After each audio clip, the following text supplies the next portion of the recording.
ಸುನಂದು ನೀನು ಶುರು ಮಾಡು. ಏನೇ ಸ್ವಾಮಿಗಳು ಚಪ್ಪಲಿ ನೀನೆ ಹಾಗೆ ನೋಡ್ತಾ ನಿಂತಿದ್ಯಲ್ಲ, ನಿಂದೆ ಚಪ್ಪಲಿ ಅರಿ ಬೇಗ ತಡಿಯ. ಆಯ್ತಾ? ಆಯ್ತು ನೋಡ, ನಾನು ಹೋಗ್ತೀನಿ, ಆಮೇಲೆ ಬೇಬಿನ ಕರಿ. ಹಾ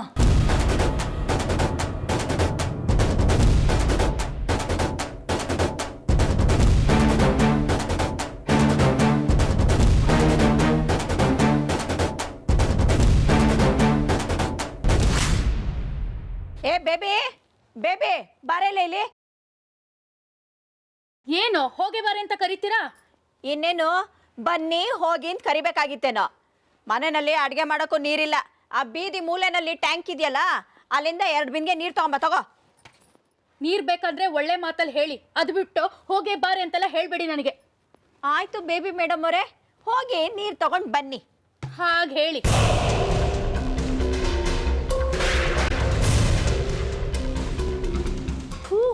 ಯಾರ್ದು ದರಿದ್ರ ಚಪ್ಪಲಿ ನನ್ನ ಚಪ್ಪಲಿ ಮೇಲೆ ಇಟ್ಟಿರೋದು? ಅಯ್ಯೋ ಅಯ್ಯೋ ಅಯ್ಯೋ ಪಚಾರಿ, ಯಾಕೆ ನನ್ನ ಚಪ್ಪಲಿನ ಹಾಕ್ತಾ ಇದೆಯಾ? ನಾನೇನ್ ತಳ್ಳಿಲ್ಲ, ಪಕ್ಕಕ್ಕೆ ಇಟ್ಟಿದ್ದು ಅಷ್ಟೇನೆ. ಏನು ದುಡ್ಡು ಕೊಟ್ಟು ಕೊಡ್ಸಿರೋದು ಪಕ್ಕಕ್ಕೆ ಇಟ್ಲನ್. ಅಯ್ಯೋ ಅಯ್ಯೋ ಅಯ್ಯೋ ಅಯ್ಯೋ ಹಾಳಾದವಳೆ, ನನ್ನ ಚಪ್ಪಲಿ ಕಿತ್ತಾಕ್ಬಿಟ್ಟಿದ್ಯಲ್ಲೇ ಪಾಪಿ. ಸುನಂದು ಏನಮ್ಮ ನಿನ್ ಗಲಾಟಿ? ಅಯ್ಯೋ ನೋಡ ಕೇಶಿ, 15 ದಿವಸನೂ ಆಗಿಲ್ಲ ಚಪ್ಪಲಿ ತಗೊಂಡು, ಹೊಸದು 150 ರೂಪಾಯಿ ಕೊಟ್ಟು ತಗೊಂಡಿದ್ದೆ, ಕಿತ್ತಾಕ್ಬಿಟ್ಟಿದ್ದಾಳೆ ಈ ಬಜಾರಿ. ನಾನು ಯಾವಾಗ್ರಿ ನಿಮ್ ಚಪ್ಪಲಿ ಕಿತ್ತಾಕ್ದೆ? ಪಕ್ಕಕ್ಕೆ ಸರಿಸ್ದೆ ಅಷ್ಟೇ. ಅಂದ್ರೆ ನಾ ಸುಳ್ಳು ಹೇಳ್ತಾ ಇದ್ದೀನಾ? ನೋಡು ಈ ಕಿತ್ ಹೋಗಿರೋದಿದು ಕಾಣಿಸ್ತಾ ಇದೆಯಾ ನಿನ್ ಕಣ್ಗೆ? ನಾನು ಸುಳ್ಳು ಹೇಳ್ತಿದ್ದೀನಾ? ತಗೊಂಬಮ್ಮ ಇಲ್ಲಿ. ನೀನು ನೋಡೋ ಕೇಶಿ. ಹೂ ಕಣೆ, ತುಂಬಾ ಕಿತ್ತೋಗಿದೆ, ಇದನ್ನ ನೀನು ಹಾಕೊಳಕ್ಕಾಗಲ್ಲ, ಹೊಸದೇ ತಗೋ. ಮತ್ತೆ ಹೊಸ ತಗೊಳಕ್ಕೆ ದುಡ್ಡು ಎಲ್ಲಿದ್ಯೋ? ಇರೋ ದುಡ್ಡೆಲ್ಲ ಇವುಗಳಿಗೆ ಬೇಸ್ ಹಾಕಕ್ಕೆ ಸರಿ ಹೋಗ್ತಾ ಇದೆ. ಯಾವ ಟೈಮಲ್ಲಿ ಬಂದು ನಮ್ಮನೆ ಒಕ್ಕರ್ಸ್ಕೊಂಡ್ವ ದರಿದ್ರದವು. ದರಿದ್ರದವ್ರು ಅಂತಲ್ಲ ಅಂದ್ರೆ ನಾನ್ ಸುಮ್ನೆ ಇರೋದಿಲ್ಲ. ಮುಚ್ಚೆ ಬಾಯಿ, ನನ್ ಚಪ್ಲಿಂಗ್ ಕಿತ್ ಹಾಕಿದ್ದು ಅಲ್ದೆ ನನ್ಗೆ ಜೋರ್ ಮಾಡ್ತೇನೆ ನೀನು. ನಾನ್ ಸುಮ್ನೆ ಇರಲ್ಲ ನೋಡು. ರೀ, ಮರ್ಯಾದೆಯಿಂದ ಮಾತಾಡಿ. ನೋಡ್ದೇನೋ ಕೇಶಿ, ನನ್ ಚಪ್ಲಿ ಕಿತ್ತಾಕಿದ್ದು ಅಲ್ದೆ ನನಗೆ ಎಷ್ಟು ಜೋರ್ ಮಾಡ್ತಾಳೆ ಅಂತ ನೋಡು. ನೀನೇ ನೋಡಿದ್ದಲ್ವೇನೋ ಇದು ಹೊಸ ಚಪ್ಲಿ ಅಂತ? 3 ವರ್ಷ ಆದ್ರೂ ಬಾಳ್ಕೆ ಬರ್ತಾ ಇದ್ದೀವಿ ಚಪ್ಲಿ. 3 ವರ್ಷ ಅಲ್ಲ ಕಣೆ, 30 ವರ್ಷ ಬಾಳ್ಕೆ ಬರ್ತಿತ್ತು. ನೀವು ಸುಮ್ಮನೆ ಅತ್ತ ಕಿಟ್ಕೊಳ್ಳಿ ಇದನ್ನ. ನೋಡಿ ಬೇಬಿ, ನಮ್ಮ ಸುನಂದ ಮೇಲೆ ನಿಮ್ಗೆ ಸಿಟ್ಟಿದ್ರೆ ಅವ್ರ ಜೊತೆ ಜಗಳ ಆಡಿ, ಅದು ಬಿಟ್ಟು ಅವ್ಳ ಚಪ್ಪಲಿ ಕಿತ್ತಾಕೋದು, ಸೀರೆ ಸುಟ್ಟಾಕೋದು, ಬ್ಲೌಸ್ ಬಕ್ಕಸ್ನ ಕಿತ್ತಾಕೋದು ಇದೆಲ್ಲ ಮಾಡಬೇಡಿ. ನಿಮ್ಮ ಸ್ಟ್ಯಾಂಡರ್ಡ್ಗೆ ಚೀಪ್ ಆಗ್ಬಿಡುತ್ತೆ. ಬಾಯ್ ಮುಚ್ಕೊಂಡಿರ್ರಿ ಸಾಕು. ನೀವು ಅವ್ರ ಪರ ಅಂತ ನನಗೆ ಗೊತ್ತು. ನಾನೇನು ಇವ್ರ ಚಪ್ಪಲಿ ಕಿತ್ತಾಕಿಲ್ಲ. ಮತ್ತೆ ತಾನೇ ಬಾಯ್ ಬಿಟ್ಬಿಡ್ತಾ ಚಪ್ಲಿ? ಹೌದು, ನೀವೇ ಕಿತ್ತಾಕೊಂಡು ನನ್ನ ಮೇಲೆ ಬೇಕು ಅಂತ ಹೇಳ್ತಾ ಇದ್ದೀರಾ. ಜಾಸ್ತಿ ಮಾತು ಬೇಡ, ಮರ್ಯಾದೆಗೆ ಹೋಗಿ ನನ್ನ ಚಪ್ಪಲಿ ಹೊಲಿಸ್ಕೊಂಬ ಹೋಗು. ನಾನು ನಿಮ್ ಚಪ್ಪಲಿ ಹೊಲ್ಸ್ಕೊಂಡ್ ಬರ್ಲಾ?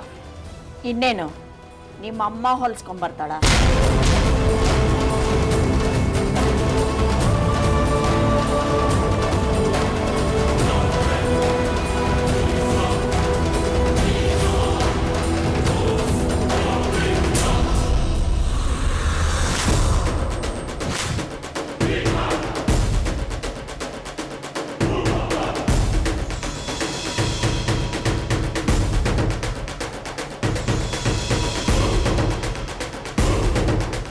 ಈ ಡ್ರೆಸ್ಸು ಇನ್ನು ಕಂಫರ್ಟಬಲ್ ಆಗಿದೆಯಾ ಅಂತ ನೋಡ್ತಾ ಇದ್ದೆ. ಏನು ಬರ್ಕೊಂಡ್ರಿ? ಮೀಟಿಂಗ್ ತಪ್ಪಿದ್ರೆ ನಾನು ಸುಮ್ಮನಿರಲ್ಲ ಅಂತ. ಈ ಡ್ರೆಸ್ಸಲ್ಲಿ ತುಂಬ ಚೆನ್ನಾಗಿ ಕಾಣಿಸ್ತೀರಿ. ಇಷ್ಟಕ್ಕೆ ಕೋಪ ಮಾಡ್ಕೊಂಡ್ರೆ ಹೇಗೆ? ಡಿಕ್ಟೇಷನ್ ಇದ್ರೆ ಇರ್ತೀನಿ, ಇಲ್ಲಾಂದ್ರೆ ಹೋಗ್ತೀನಿ. ಕೋಪ ಮಾಡ್ಕೊಂಡ್ರೆ ತುಂಬ ಚೆನ್ನಾಗಿ ಕಾಣಿಸ್ತೀರಿ. ಮೂಗು ಕೆಂಪಾಗ್ಬಿಡುತ್ತೆ ಅಲ್ಲ?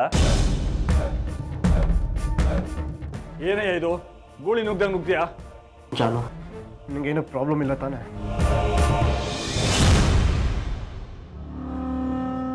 ಯಾಕೆ ಒಳಗೆ ಬಂದೆ? ನಿನ್ನೆ ಕೇಳ್ತಿರೋದು. ವೆಹಿಕಲ್ ಸರ್ವಿಸ್ ಡ್ಯೂ ಇದೆ, ಅದೇ ನೆನ್ಪು ಮಾಡೋಣ ಅಂತ ಬಂದೆ ಸರ್.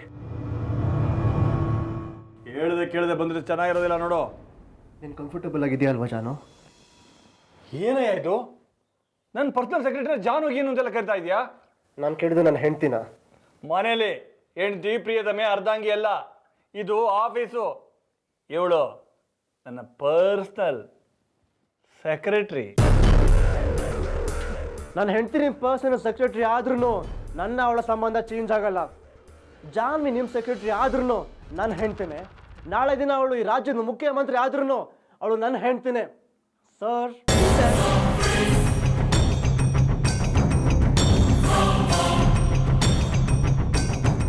ಕಣ್ಣು ತೆರೆಸಿದ ಭಗವಂತ ನೀನು.